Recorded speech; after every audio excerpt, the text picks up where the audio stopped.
bàbá wa Sheikh Ahmed Al-Mukhtar lè náwó bàbá ma ní mọ bàbá mi ò lè ná tó bàbá mi torí pé mi rí la fi rí pé mò ń ná bàbá mi ni ó ní bùkátà tiẹ̀ ni ó mọ̀ fún yàn lówó bàbá wa Sheikh Ibrahim Bukhari Ọlọ́run bá ṣàlékún kẹ́ wọn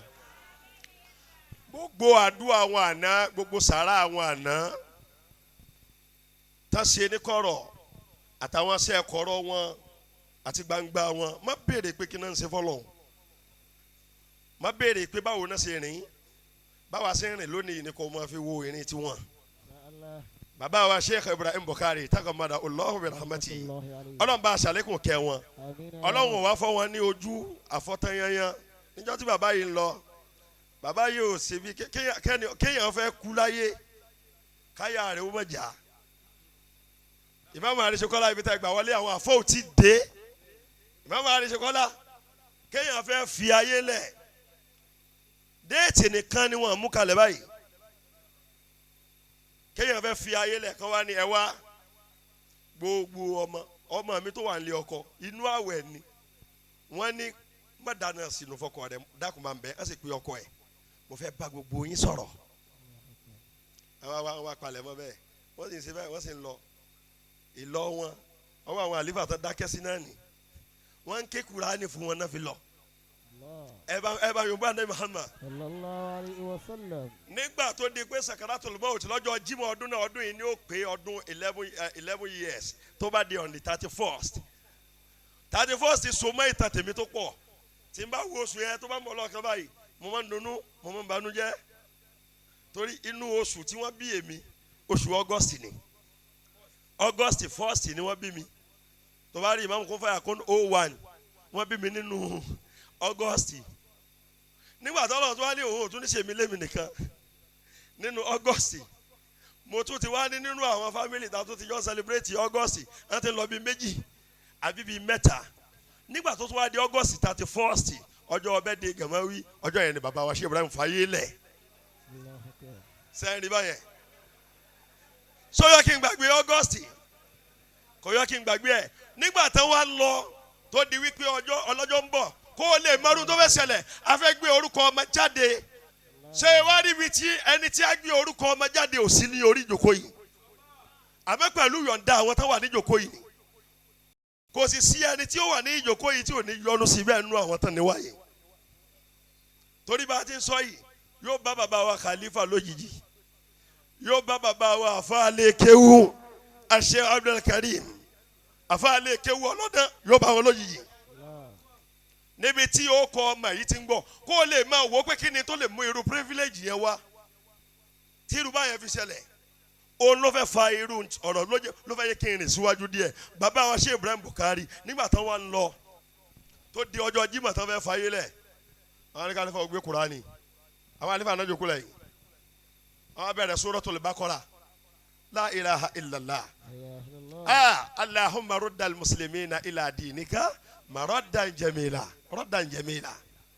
àwọn bẹ̀rẹ̀ Suratul Baqara àwọn kébọ̀ alif lam mim zalikal kitab la rayba fihi hudan lil lọ́jọ́ Jímọ̀ lásìkò tá a máa ń ṣe záwíyà wọ́n sì sọ fún wa ká tó kú ò láyé wọ́n ní wàláhì ojú ọ̀nà ni mo wà ẹ gbọ́dọ̀ fi ojú ọ̀nà tẹ̀sùbálẹ̀ o wọ́n ní wàláhì ní ẹ̀mẹ́ta náà búra ẹ̀ wàláhì ojú ọ̀nà ni mo wà wàláhì ojú ọ̀nà ni mo wà gbogbo ntẹ́ ẹ bá ké nínú kéwú ẹ gbọ́dọ̀ kú lójú ọ̀nà Kùránì àwọn ẹlẹ́ni tí ẹni tẹ́ ẹ bá kú lójú ọ̀nà Kùránì àwọn àlífà náà jòkó lẹ́yìn wọ́n ní Ọlọ́run ó máa kún yín níbẹ̀ ọdún kọkànlá ni Ọlọ́run kún wa wọ́n ní ànábì ó máa kún yín níbẹ̀ ọdún kọkànlá ni ànábì ń kún wa àwa ni àwa náà ó máa kún yín níbẹ̀ àsọ̀lẹ̀ yẹn àwọn ń ké Suratul Baqara bọ̀ fún wọn nígbà tá ń ké Suratul Baqara tá ń ké bọ̀ tún wọn láàrin tí wọn lónìí yìí ọmọ wa tá a fẹ́ gbókọ rẹ̀ jáde lónìí ṣéwù wa tá a fẹ́ gbókọ rẹ̀ jáde lónìí ìmáàmù wa tá a fẹ́ gbókọ rẹ̀ jáde lónìí Ọlọ́run yóò tún rìn ju bí tá a rìn dé lọ Ọlọ́run jẹ́ kó kọ́ yóò tayọ sánmà àwọn ń bá bọ̀ nígbà tí wọ́n ń débi wattaqu yawman turja'una fihi ila Allah sakaratul mauti wá dé àwọn ṣẹ́ǹjì òun bẹ̀ yẹn kí ló Ọlọ́run wí bẹ̀ yẹn ni pé ẹ bẹ̀rù ọjọ́ tẹ́ ẹ da ọwọ́ yín lẹ̀ tẹ́ ẹ padà sọ́dọ̀ Ọlọ́run. sórí bàbá wa Sheriff Abdulmajid náà wá kí jimá níbi jimá méjì kí bàbá wa Al-Khalifatul Kafi tó wá bàbá yẹn ní nínú ayé ti tàwọn àwọn mọ àwọn ẹni Ọlọ́run àwọn tó bí àwọn tún wá mọ àwọn tí àwọn ẹni Ọlọ́run náà tún mọ tẹ bá rí tí bàbá wa ṣe abadul muktar tó náà tán sáré lọ tí wọn kì í jẹun táìsùn pọ̀ kò sí irú bí tá lè ṣe àdúrà dé wọn èyí rí i pé àdúrà à ń ṣe nǹkankan táyà ọba gbẹdúmọ wẹlé Ọlọ́run bó bá ma Sheikh Ibrahim Bukhari radiyallahu ta'ala anhu Ibrahim kan Adama nígbà tó débi wọ́n tẹ́kù yawman turja'una fihi ila Allah sakaratul mauti wá dé àwọn àlefa wa ń ṣe tàlíkínù fún wọn láàrin bẹ́ẹ̀ wọn wọ́n di la ilaha illallah wọ́n sì ń wí bẹ́ẹ̀ la ilaha illallah àwọn bá Kùránì lọ́tà fi wọ́n amana rasul kọ́ nígbà tí wọ́n dé mẹ́gbọ́ summa tuwaffa kullu nafsin ma amilati bima kasabati wa hum la yuzlamun. tẹ́ ẹ bá bá wọn tó bá wà ní irú jòkó yìí lójú ayé àwọn tó mọ̀ wọn náà wà ń bì ẹ máa bá wọn Kùránì náà wọ́n máa sa Kùránì nínú tẹ́lifíyà tá a gbà lọ́wọ́ wọn ni pé ìwọ àfa ó sì mọ̀ wá dárìn tó ò ní tẹ̀sùbà wọ́n tún wá fi àwọn ẹni Ọlọ́run hàn wá lóde wọ́n ní sẹ́rí gbogbo àwọn àfa àtẹ̀ ń wò gbogbo àzìkárù ìgò ni mo kó dání ó pọ̀ ni ẹ bá ń pariwo Ọlọ́run ìkan wáìtì tí máa fẹ́ rán ní sí yàn sórí eléyìí mo fẹ́ lé sẹ́ẹ̀tì ìjókòó ni ẹ bá ń pariwo Ọlọ́run mo ti lé ìyàwó mi kó wájú ẹ bá ń pariwo Ọlọ́run dáadáa mo ti sọ fún ìyàwó mi nígbà tó jókòó ti àwọn ará London mo ní ìwọ ò tí ì lọ bẹ́ẹ̀ o já tó rọ Ọlọ́run ìwọ sẹ́ múra ni má jẹ́ kí wọ́n wá bá mi lé mi ní ràn mọ́ mọ̀ sí ya o mo wá chat yẹ mo ní please leave there before it's too late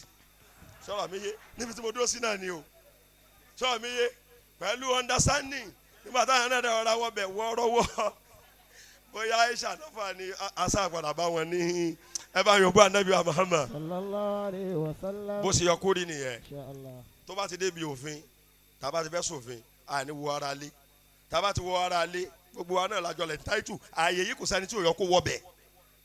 a máa gbọ́dọ̀ tó ni bàbá Sheikh Ibrahim Bukhari Ọlọ́run bá wa ṣe kẹ́ wọn tá a bá wá sí àdúrà kalẹ̀ tá a bá wá rí bàbá wa Al-Khalifa ni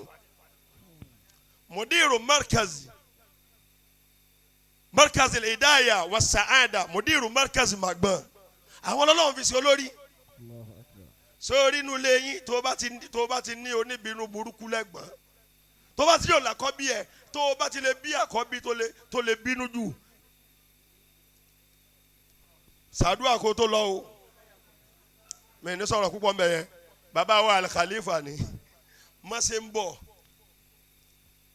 àwọn kan ń pè wọ́n àwọn náà tún pa wá náà wọ́n ń ṣe bí aráalé wọ́n ń ṣe bí àjòjì báwo ni bẹ̀ yẹn torí àwọn náà ní tí wọ́n rán níbi tí wọ́n wà lọ́hùn bàbá wa Al-Khalifa ní August tó lọ sáyẹn pé kò tí ì pọ́dún kan là ń ṣí mọ́sálásí là ń ṣí skul là ń ṣí ilé làwọn ń sọdún mẹ́wàá bàbá Sheikh Ibrahim Bukhari August yẹn ló kù díẹ̀ kó pé ọdún kan yìí ẹ̀ tún wọn tọ́lọ̀ tún ṣe àsìkò yín tù wá lára bàbá mi Sheikh Abdulkarim Yusuf Abdulkarim ọlọ́dán August tó lọ sẹ́rin tẹ̀ ń ṣe à ń sílé à ń ṣí mọ́sálásí à ń ṣí August ọdún yìí náà ṣètò ní tó ṣẹlẹ̀ bàbá wa Sheikh Ahmad Al-Mukhtar ẹ má ti ju ẹ pé wọ́n bá ṣe máa ń pè wọ́n ní ẹ̀yà Imam Ali Shekola Shehu Masha Allah wọn sì ń lé ẹ wá ń ṣiṣẹ́ Imam Ali Shekola fẹ́ ṣiṣẹ́ méjì pọ̀ lẹ́ẹ̀kan náà bàbá yìí náà wá tẹ́ wa lọ́rùn jù Sheikh Ahmad Al-Mukhtar tó bá ń wá ẹ̀kọ́ àwọn ẹ̀kọ́ yìí tẹ́ bá rí tó bá tún lé nínú àwa ìmáàmù ó lè ju báyẹn lọ o ó tẹ̀lé bàbá ni o èyí tó bá tún wá rí tó rọ̀ bàbá òní bí wọ́n ṣe ń ṣe yìí ọ̀ ní ràfà ṣe wọ́n gbà ìyàwó rẹ̀ wọ́n gbọ́ ọmọ kí o rẹ̀ gbogbo ẹ̀ ni wọ́n gbà afẹ́ òtún gbọ́dọ̀ tutù dé lẹ́fù ìsàlẹ̀ fíríjì tí wọ́n tún wà yìí ó àbá gba aláwìyé eléyìí akí bàbá wòlíì eléyìí tá a wá ń ṣe lónìí ẹjọ́ ẹ bá ń fún bàbá wòlíì ní ààyè lẹ́gbẹ̀ẹ́ bàbá mi àyìnbó rídọ̀ báyìí bàbá tí ò gbó rárá àyìnbó rídọ̀ ẹ bá ń fún wọn ní àga 25 years kọ́ lọ́jọ́ orí wọn o ọ̀jẹ̀ tó bẹ̀rẹ̀ iṣẹ́ ni o táyìnbó rídọ̀ ń ṣe dáwà ni o 25 years dandanu duwanu lẹ ni o bàbá àgbà aláwìyé bàbá wa Sheikh Ahmed Al-Mukhtar ọmọ tá a wá bí lónìí bàbá chief imam ọgbà kì í ṣe pé àbí ọmọ rí nínú ilé yìí àbímọ rí àtúmọ̀mọ́ bímọ pẹ̀lú yọ̀ǹda Ọlọ́run àti fẹ́ ànẹ́bì kì í ṣe pé ayọ̀ rí nínú ilé yìí ayọ̀ àmọ́ ọmọ eléyìí tá a bí ọmọ kọ̀ọ̀kan gbérawọ̀ rẹ̀ dé o àkọ́kọ́ nínú Al-Barkah Sheikh Ibrahim Bukhari tọ́lọ̀ ń ṣe nínú gbogbo ìfaragbolẹ̀ wọn fọlọ́hún láàrin ọmọ méjì la bí tó jẹ́ ẹ̀jẹ̀ Sheikh Ibrahim tàbí sí London kí a tó bí Sheikh òwá tá à ń sèkú mọ́ rẹ̀ yìí èyí tó tẹ̀lé mi Al-Maruf ìyàwó tiẹ̀ ló kọ́kọ́ bímọ ní London